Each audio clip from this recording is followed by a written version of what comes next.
Fala aí, pessoal. Bom dia, boa tarde, boa noite. Bom, aqui é o Caio, tá? E agora nós vamos para o bloco de questões retiradas do Enem, tá?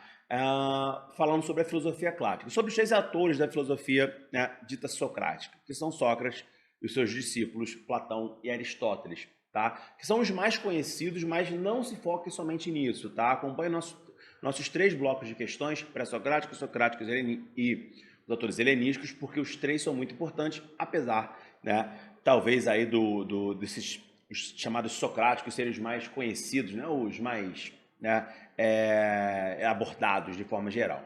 Então vamos lá, galera. Questãozinha aqui falando sobre a questão de Sócrates. Tá? Sócrates não é um autor assim tão cobrado, mas ele é essencial para você entender, especialmente Platão e Aristóteles, que desse bloco aqui são os mais cobrados no Enem, tá? Mas vocês não podem ignorar Sócrates de forma nenhuma, porque sem ele, obviamente, não teria Platão e Aristóteles, mas é importante saber, tá? O que Sócrates queria dizer. Então vamos lá. Uma conversação de tal natureza transforma o ouvinte. Então, ó, primeiro ponto fundamental, conversação. Que o Sócrates ele vai pautar muito a filosofia dele na ideia da maêutica, que nós já vimos aqui na nossa aula, que é a ideia de o entendimento do discurso para criar um contradiscurso e se estabelecer um diálogo, tá? Pensem nisso, não esqueçam. O contato de Sócrates paralisa, embaraça, leva a refletir sobre si mesmo, a imprimir na atenção uma direção em comum.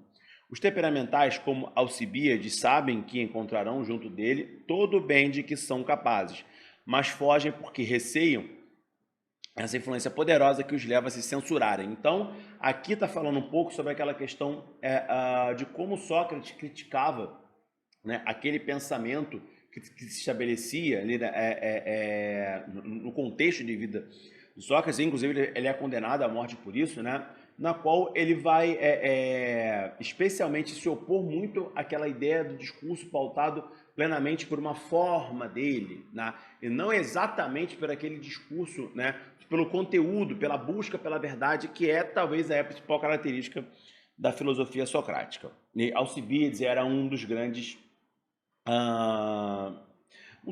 representantes dessa ideia que vigorava até então, tá? Mas isso aí vocês vão entender melhor assistindo as nossas aulas sobre o Sócrates.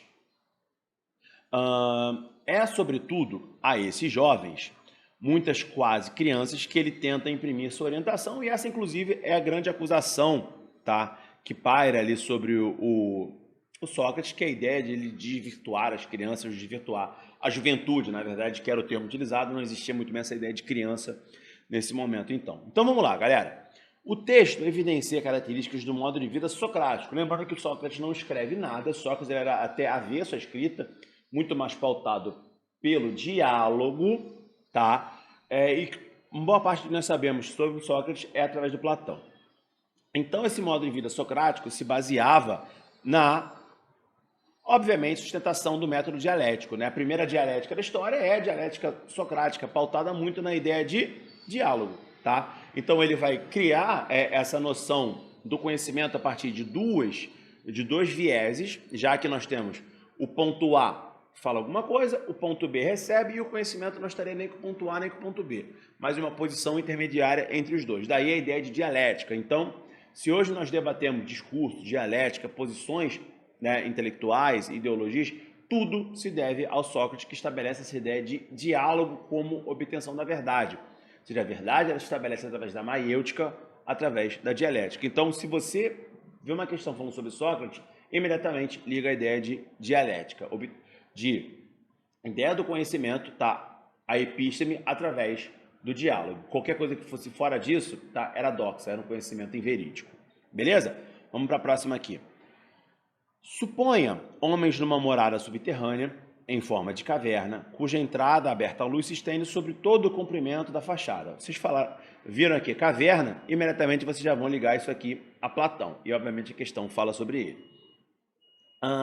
Eles estão lá desde a infância, as pernas e os pescoços presos por correntes, de tal sorte que não podem trocar de lugar e só podem olhar para frente, pois os grilhões os impedem de voltar a cabeça. A luz de uma fogueira acessa ao longe, numa elevada no terreno, brilha por detrás deles, entre fogueiros e prisioneiros. Há um caminho ascendente e ao longo do caminho imagina um pequeno muro, semelhante aos tapumes, que os manipuladores de marionetes armam entre eles e o público, sobre os quais exibem seus prestígios.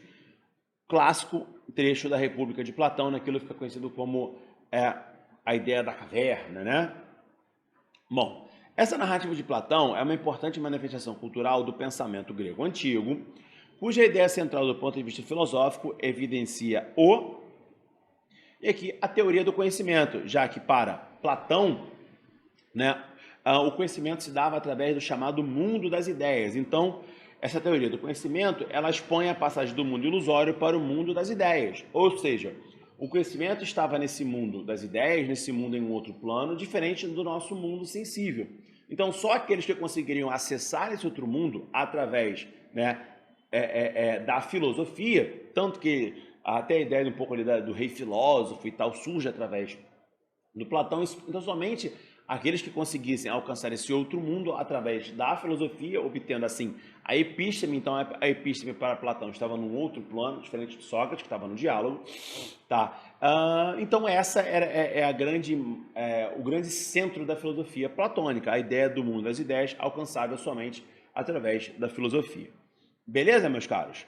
Vamos lá agora para uma próxima questão. Se, pois, para as coisas que fazemos existe um fim que desejamos por ele mesmo, e tudo mais que é desejado no interesse desse fim, evidentemente, tal fim será o bem, ou antes o sumo bem. Tá? Então, já falamos aqui de sumo bem, obviamente vocês já ligaram a Aristóteles, vocês viram aqui nessa aula, vocês sabem, sumo bem, busca pela felicidade de todos, é Aristóteles. Mas não terá o conhecimento, porventura, grande influência sobre essa vida? Se assim é, esforcemos-nos para determinar, ainda que em linhas gerais apenas, o que seja ele e de qual das ciências ou faculdades constitui o objeto. Ninguém duvidará de que o seu estudo pertença à arte mais prestigiosa e que mais verdadeiramente se pode chamar a arte mestra.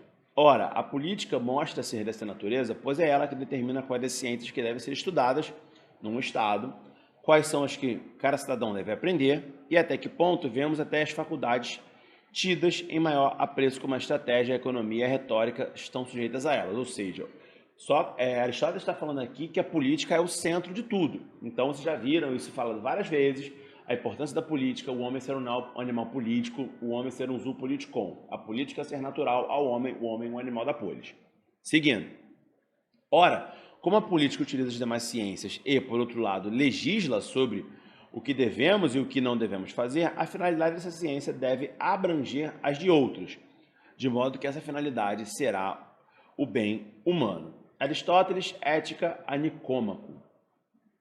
Bom, para Aristóteles, a relação entre o sumo bem e a organização da pole pressupõe que, obviamente, a política é a ciência que precede todas as demais na organização da cidade. Ou seja, o Aristóteles ele vai relacionar a ideia da política sendo um homem, um animal da polis.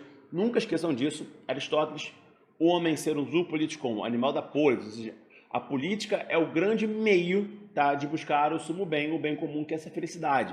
Felicidade que é algo coletivo, ou seja, está ligado a uma organização a partir de uma ética através da política. Beleza, galera? Tranquilo?